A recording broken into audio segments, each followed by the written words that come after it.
Hello and welcome to this edition of Afroshine Live. And I'm really pleased to know that there's a lot of you out there who are interested in this show as we shine a bright light into the African Australian communities, individuals, and communities. And as usual, we have an emphasis on excellence, business, leadership, and education. And today we're going to be talking about female leadership, female entrepreneurship. We've noticed recently that there is actually an increasing number of African Australian women who are going into business, which is a very good thing. And we're going to be discussing this topic tonight with a very special guest that I will introduce now. Her name is Abbie. I can be Abbie. How are you today? Good, thank you. Thanks, Claire. Thanks for having me on your show. No worries, Abbie. I know Pleasure to be here. you are an African Australian woman, mother of two, an entrepreneur, clinical nurse educator, an IT professional, and you manage a clinic and which you co-own, and you're also a community advocate. I know there's a lot of things that you do, but tell us a bit more. Tell us a bit more about yourself and all these things that you do. Well, I'm an African Australian from originally from Nigeria. I call myself a mompreneur because I'm a mom of two. I have two wonderful daughters, and I run a business called Tiglam Events and Party Area as well. And I'm a clinical nurse educator, like you said, an IT professional, a community advocate, and I also recently just started like a fabric designing business as well. And I'm a child of God. So yeah, there's a lot that I do, but that's kind of just sum it up. That's good. That's good. I know there's a lot of things you do. What drives you?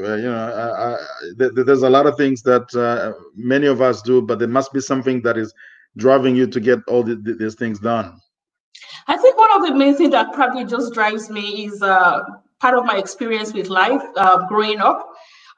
Especially when I have a fantastic dad who's very generous, well loved among the community. And when I lost my dad, we kind of go into different financial difficulties coming from a very comfortable background. And that was when I entered university. And to me, I kind of felt as if, there cannot be much more lower place where you can get from there, especially when you're in Africa. You don't have any power of starting a business. You're busy, trying to get, your uncle to support you throughout your education. And I think from that onward, I just make a vow to myself that whatever comes my way, I'm going to succeed.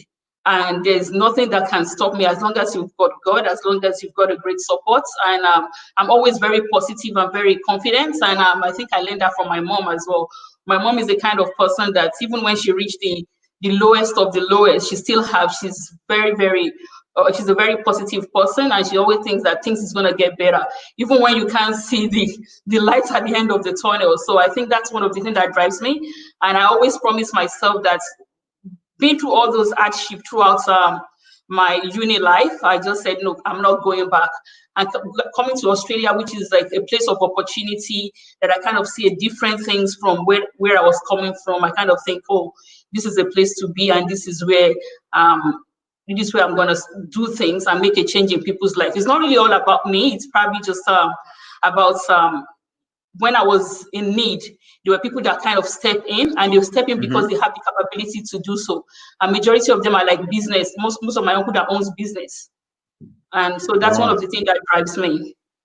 So I suppose you're saying you were very much influenced by your parents, and you've got that motivation in you. Tell us how long you've been in Australia for, and what were some of the things that you noticed when you came into Australia that sort of struck your mind? Oh, I came to Australia about, I think, 19 years ago now. Very hard to say that it's been 19 years. Kind of felt like 3 years. I think time goes quickly in Australia. And so when I first came to Australia, one of my main goals, as an African person, is to make sure that I finish my master's. I had a bachelor degree in mathematics. And I was hoping to do a master's. And because of the cultural orientation that we have, it's always about, you know, having a degree, having more degree, and that kind of be like something that's like kind of success. But then I kind of realized with all my master's degree, I have 3 master's degree, most which I did in Australia. And by the time I was looking for a job, the first thing they would ask me is, where is your job experience? And you've got all this degree, you don't have a job experience. So that kind of struck me compared to where I was coming from in Africa, where people see your degree, you're kind of a person to hire. And then coming here, it'd be like, so you have to prove yourself. You have to do more than that to be able to be able to succeed. I see. Well, you are in business. Yes. You are an entrepreneur. You've created and you manage a clinic. What led you to, and there are a few other things that you do. I know you have more than one business. What initially led you to go into business? I think initially it started as a passion because I like to see transform a space, like interior decoration. I like fashion. I like people. And then I remember like one day I just went to a particular party, and I used to like go. I travel a lot, and when I travel, I buy these different things that's meant for events, even though I don't have an event company then. And when I have it, I'll have some people come to my house to say, "Oh, let me borrow this and borrow that from you." And then from borrowing, I start hiring them out because I start buying more things. So I started 10 years ago, mainly like I call it Abbie party hire. So I just hire out event business. And I remember that time when I went to a particular party, I just see, and it was an African party. Most of the time, then African parties, you rent a hall, everybody bring bring food, and I'm like, yes, probably this is like a get together, but not like a party. And looking back, that was when we have social media as well, just coming up. And I used to look at the parties they do back home in Africa, very elegant, very beautiful. And here we are in Australia, we have a community hall. We are probably still waiting for the MC to show up. Supposed to start at 3 o'clock, people get there at 10 o'clock. And you look at the old place where we put different plates and everything. And I'm like, oh, I can actually do better. We can create an atmosphere that's, you know, befits the ceremony. So what I do is I just start thinking and researching about party business, decoration business, and that's what drive me into it. And I started as a party hire. From party hire, I started event planning and corporate event planning as well, and I start decoration as well. So my main focus was just to use that to be able to sustain myself. Like as an extra income, and to be able to help people back home, because no matter amounts of work that you do here when you're being employed, there are lots of other responsibilities that we have back home as well. So I think that's one of the things that makes me to start. And there's a lot of other more passionate story about that, where I got the resources, the money to start that business. So we'll talk about that a little later. Definitely a very good story there. Now, let me remind our audiences that we would like this show to be very interactive. So we encourage you to make comments, ask questions. Abbie will be answering your questions towards sort of the middle part of this show, but we really appreciate if you could comment, and maybe I'll just ask everyone who's watching, just put a little comment saying where you are watching from. We know people are watching from all over Australia, including even overseas. So just put a little comment there so we acknowledge you and we know where you are watching from. Now, Abbie, there is an increase, I was saying at the beginning of this show, within the African Australian community. I see a lot more women embracing entrepreneurship, which wasn't so much the case before. What do you think is driving this? I think majority of the driving force is probably that women are just tired being the backbenchers. We don't want to be at the back anymore. People always say, oh, give us a voice. I think women are looking for more than a voice. We want to be heard. We want to be listened to. We want to be part of the discussion on the table. So I think, and again, because I think when we come here as an African Australian women, we kind of understand that, you know, the place to be is to be self-employed. There's a limit that you can grow when you're being employed by somebody, and another part of it is to empower people as well. So as women, we're looking more. We're not just looking for voice. We want to be. We want to be there. We want to be part of the conversation. We want a voice that is being heard, not a voice that is being ignored. And for you to do that, you need to be part of the table. You need to be part of the discussion. Well, that's good. And obviously, Australia provides a lot of opportunities to everyone. And women, we men here in Australia, we say the women are running the show. We're kind of just following compared to where we come from in Africa. Is that how you see things as well? Yeah, I think so. I think because when you in Australia, I can talk about Australia. You see a lot of opportunities, and even in America as well, because there was a particular research that was done in America that actually said there are lots of women entrepreneurs in America now more than the male counterparts, especially for people from African background. So I would say like things are changing a lot. There's a time when we said kitchen is a place for a woman. I said no, business is a place for women. Because we're very multitasking, we're just an extraordinary being. No offense. Absolutely. Well, no offense at all. It's all good. Let me just acknowledge some of the viewers. We got Keith who's saying hello, Nancy who's watching from St. Kilda, and actually from Canberra, and we have Dot Haynes who saying love the growing that we see through you, lovely sister. So that's good. People acknowledging you there. Now, what are some of the greatest lessons you've learned in entrepreneurship, Abbie, so that people can sort of learn from you, if you can share that? I think one of the greatest, some of the greatest lesson I've learned is to be able to understand business, doing your due diligence, and again is people. People can be your greatest asset, and they can be your greatest challenges as well. So in business, one of the things I've learned is to understand people and to understand the core business that I'm involved with. So I think for me, I would probably say it's people, time management as well, and being positive, because like they always say, there will be a time when you eat the rock, and as as a positive person, a person that has lots of energy to it as well, you need to support yourself with good people and mentors that can take you through all those challenges. And in terms of how business is done in Australia compared to Africa, for example, do you see a lot of difference, or it's pretty much the same? No, it's actually two different things, especially like because I left Africa 19 years ago, so I could probably talk about what I saw during that time. I think back home, I think in Africa, we're used to, especially because when you start a business, one of your first clients or your core clients will be people from your social network. I think one of the first thing I see in Africa is sometimes you think about it, it's all about buying and selling. Okay, let's buy this, let's sell this. And in Australia, business is more than that.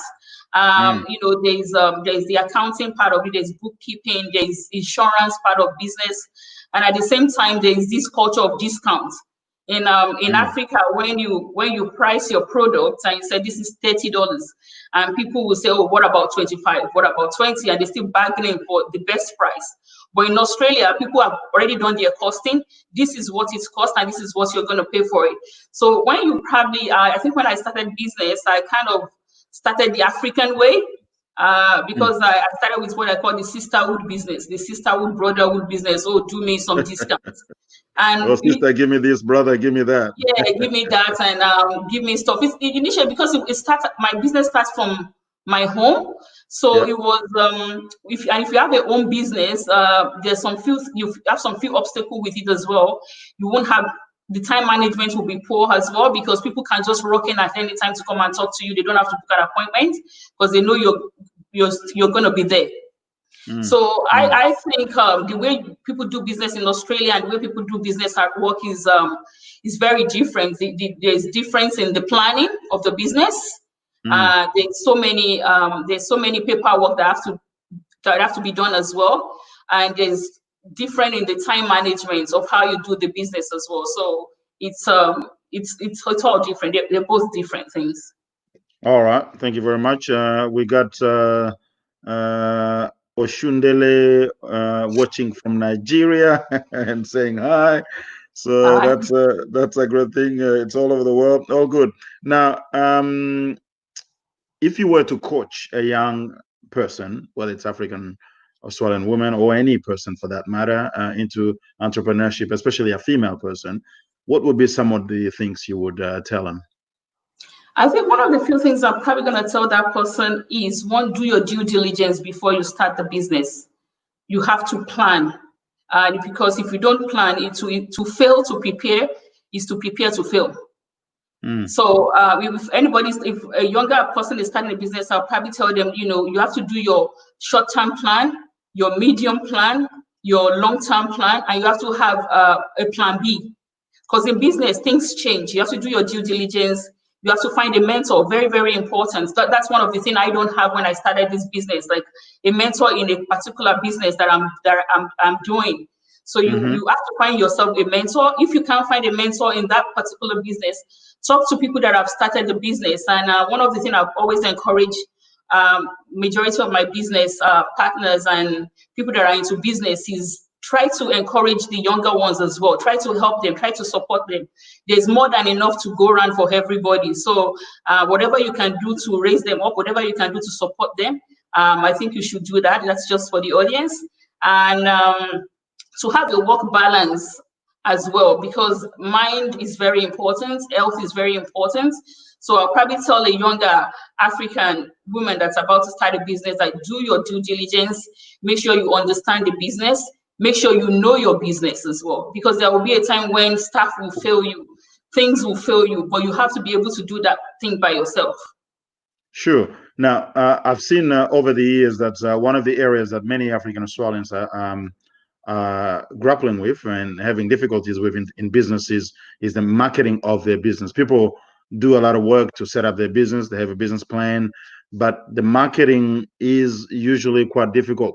And without marketing, it's very hard to progress your business.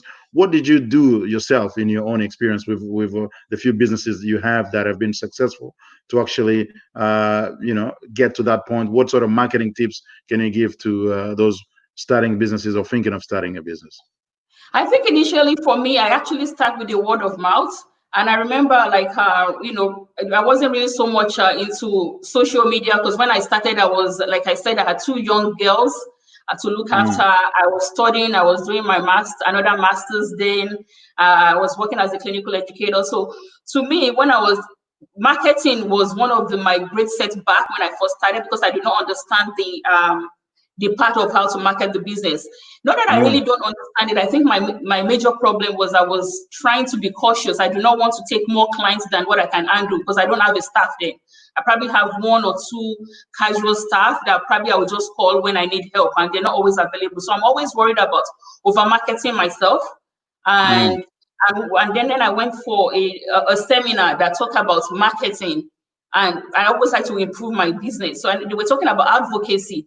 That sometimes in this present world, there's marketing through social media. There's Facebook, and there's Instagram. Sometimes we think we can do it ourselves because you post things on Facebook personally. It's different from when you market on Facebook. What I will encourage people is go and meet the specialists. Let them do it for you. If you can do it, fine. But if there's reason why they have people who are marketers, people who knows business, who can help you to shape your business into a different into a different perspective. So I'll probably say to me, advocacy is a very big thing in marketing your business, and that is where we have all the social media influencer now. Because in that particular seminar, they talk, and that was when that kind of switch a different switch in my business, because that person was actually talking. It was actually a CEO. It was a CEO seminar that I went for. They were actually educating the CEOs, and I happened to be one of the clinical advisors for an organization that have about 5,000 employees. So I manage all the education of that particular place. And he was talking about advocacy, that's one of the things that people lack in business. You need people who can advocate for your business, who can tell people, that's why when you have social media influencer, you want them to post something about your business. So marketing is very important. Social media, Instagram, Facebook, TikTok, whatever you can use at this moment. You know, the world is at your fingertip, like they always say. And advocacy is a great thing.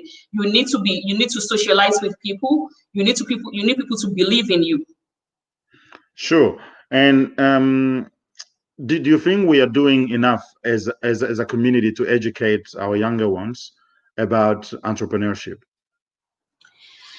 I think, to be honest, I'll probably say no. I think sometimes the younger ones probably understand today's business more than the older ones, to be honest. They understand the power of people, the power of social media more than the older one. I think we're not encouraging our younger ones. We still have that African mentality of get a degree, get a job, and you make it.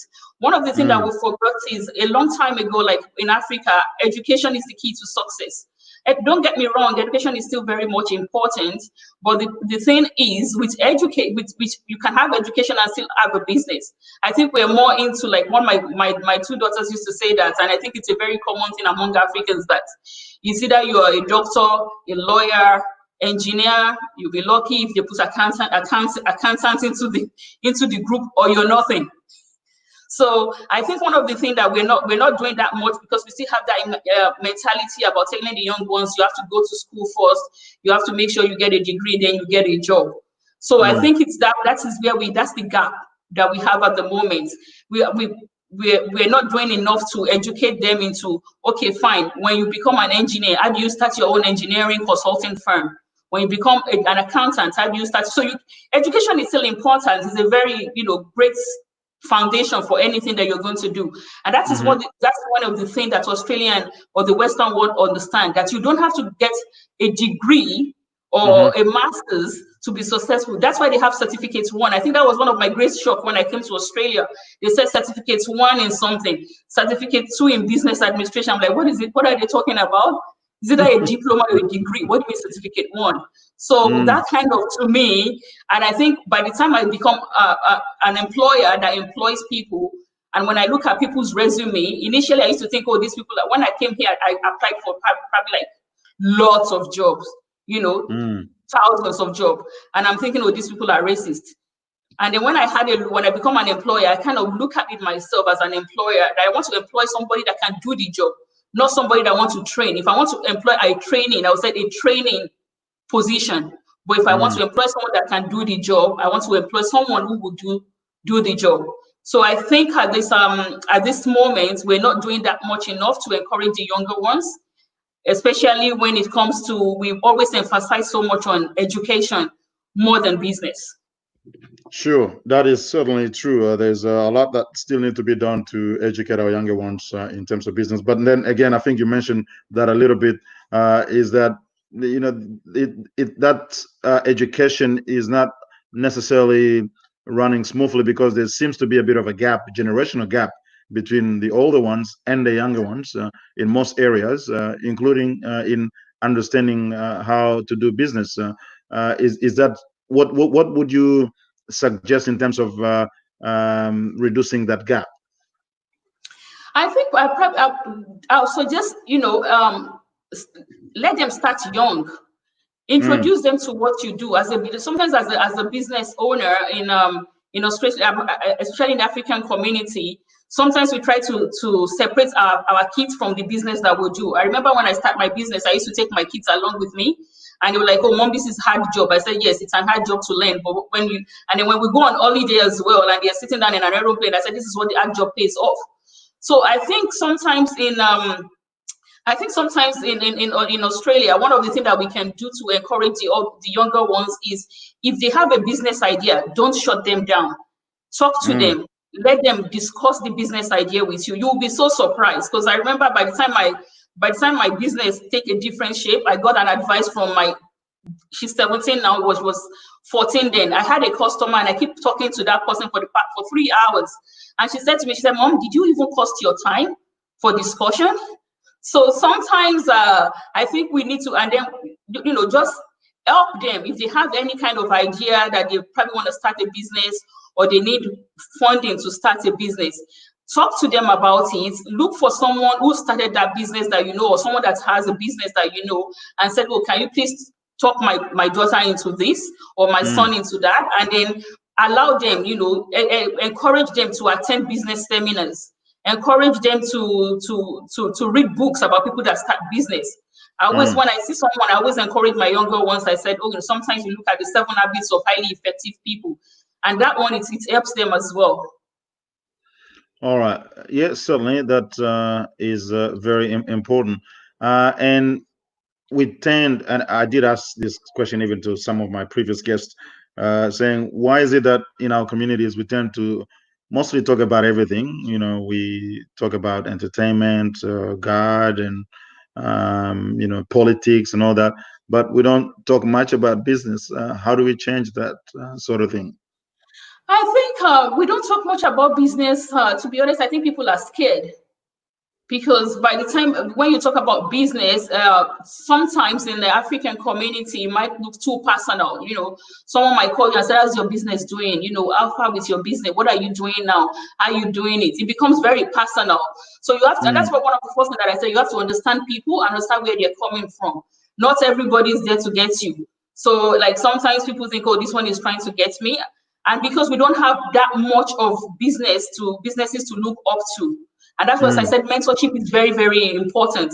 Let the people that are successful in business, let them come out, let them, be able to showcase the quality of African Australian, and let the younger ones now, they learn by example.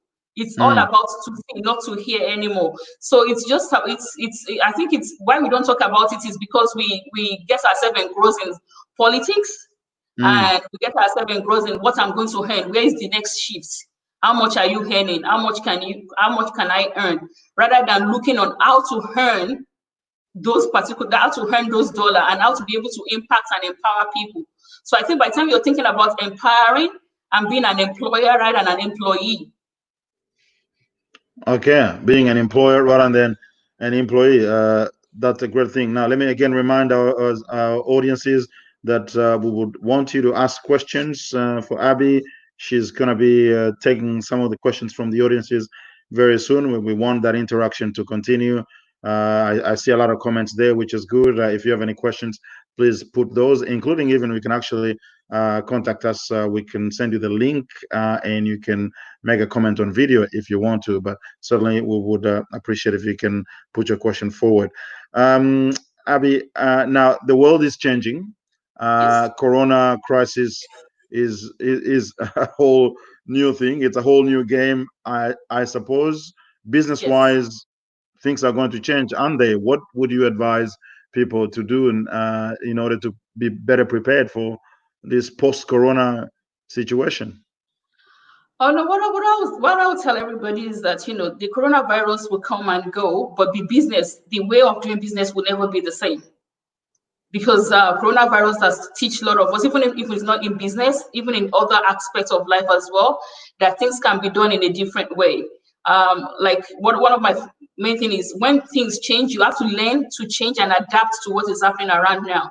There's a particular quote from Sheikh Mohammed from Dubai that says, when the water hits a rock, the water will not stop. You have to create a path. Either you go to the left side or the right side. That is adaptation. You have to learn to adapt to what is happening around you. You have to be able to use, what is happening around you at the moment for a positive impact rather than negative impact. Because it's very easy to just say, oh, coronavirus has done this, business is no longer moving.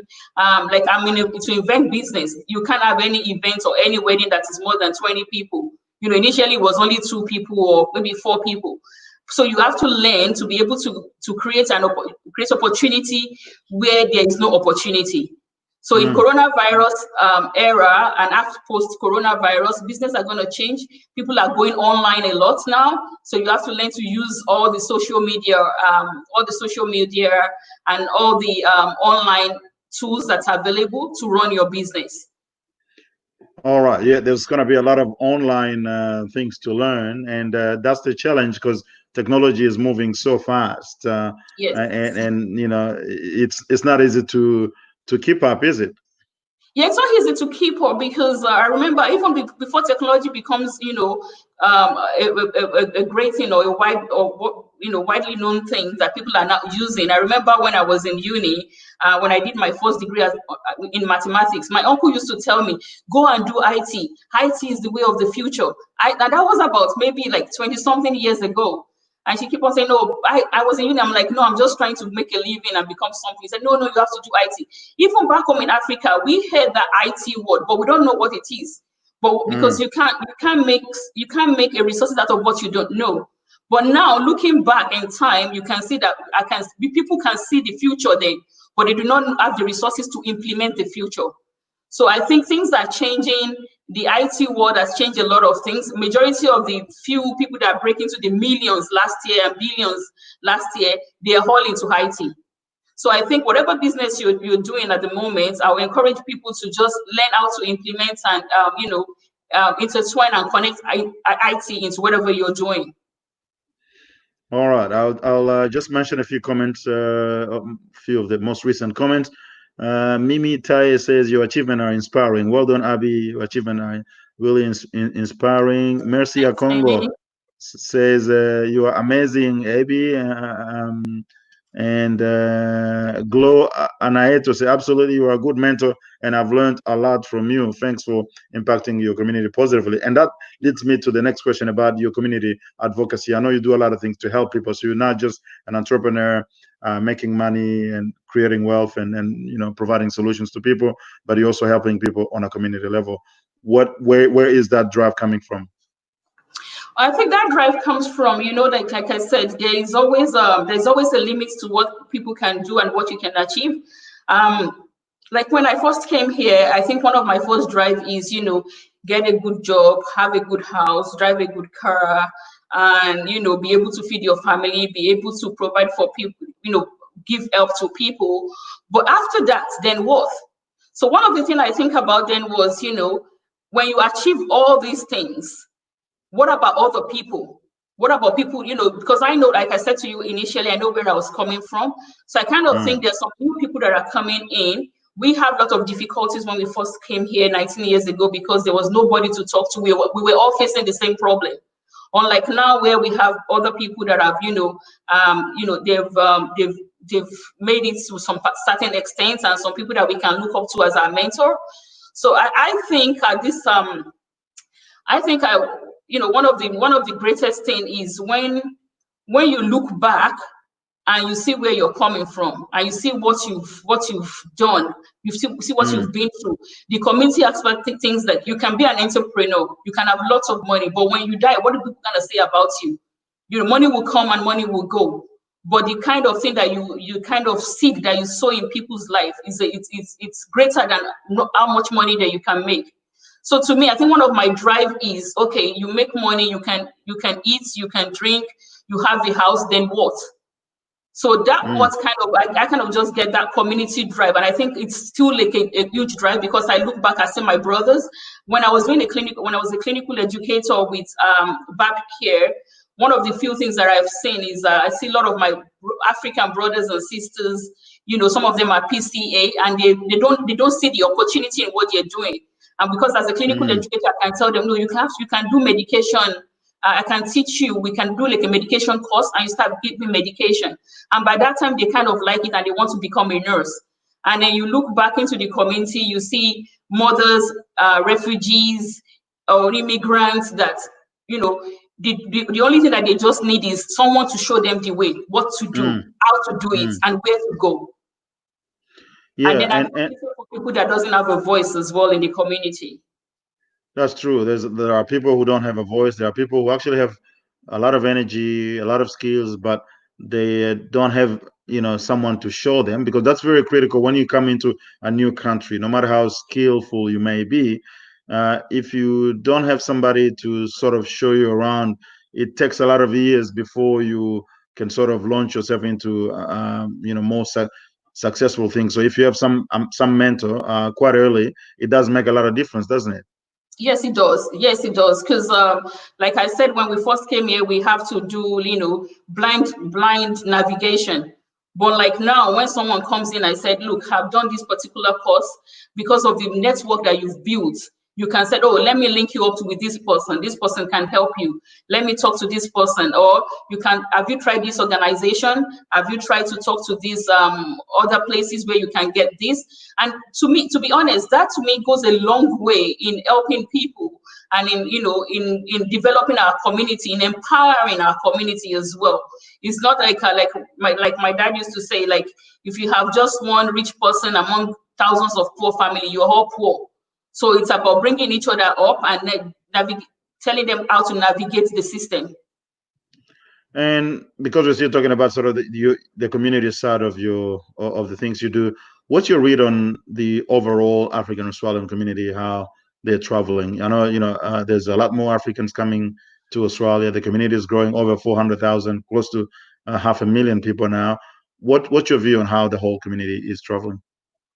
I think, to be honest, it's a very complicated issues at the moment, because I just wish I could one day wake up to see an African Australian community that are united. I know we always say, oh, we come from African is a continent. I think when it comes to issues, we share similar, how would I say, we share like a similar interest.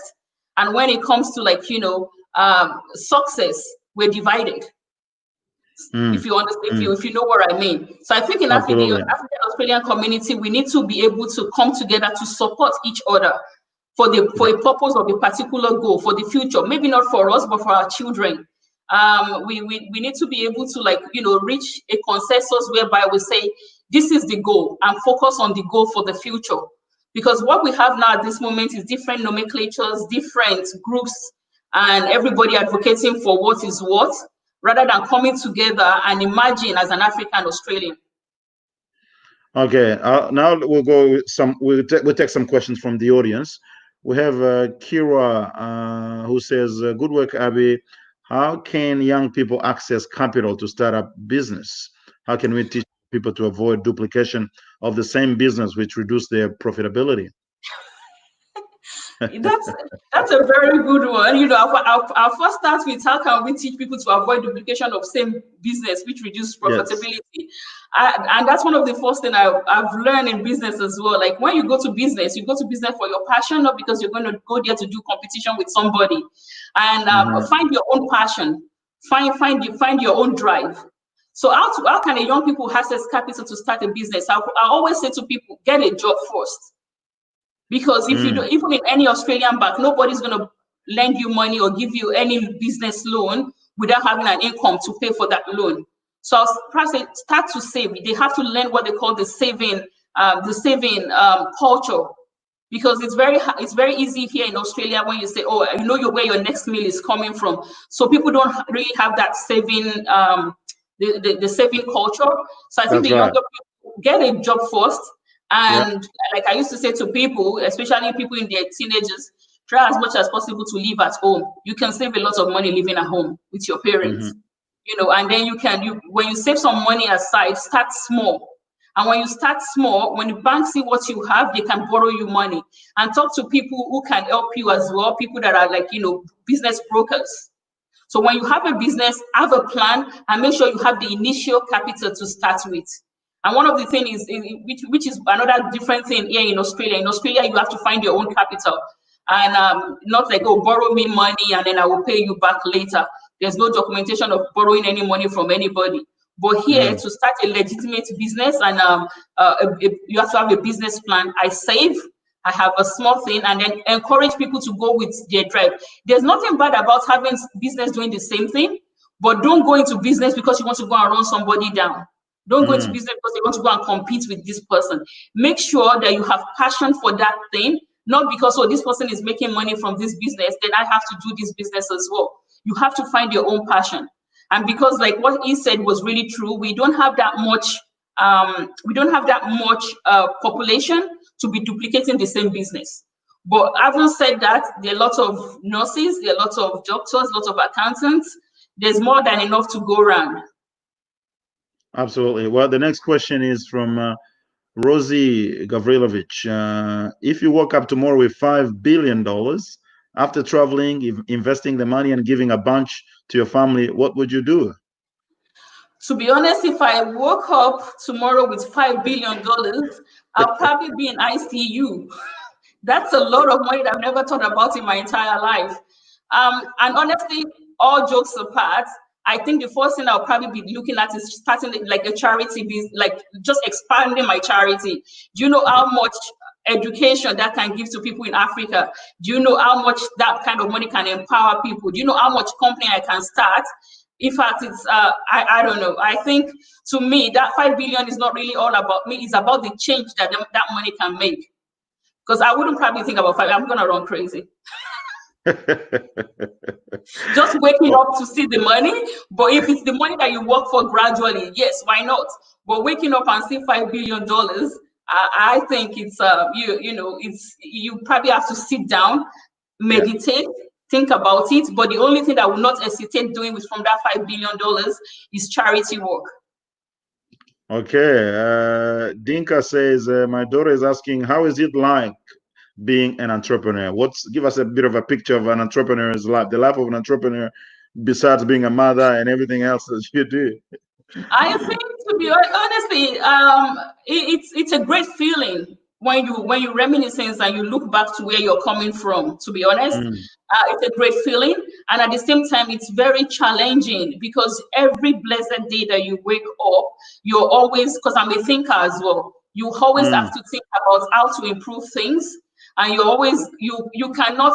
You can't step back. When you're being employed, you can say, "Oh, I'm going for annual leave for 4 weeks." Even when I'm on annual leave, when I go on holiday, I'm not away from business. I'm still looking at aspects of my business. So being an entrepreneur is a great feeling. It's good to be able to know that you're self-employed. You're not waking up to somebody telling you, "Oh, where are you late to work?" or "What are you doing next?" You're flexible, but at the same time, it's very challenging. It's very difficult. And I'm just very grateful to have a good supportive friends and family and a very, awesome husband who support me through this, because you have to have a work balance relationship as well. All right, that's indeed very good. I have another question. Says, let me just, my computer is playing up there.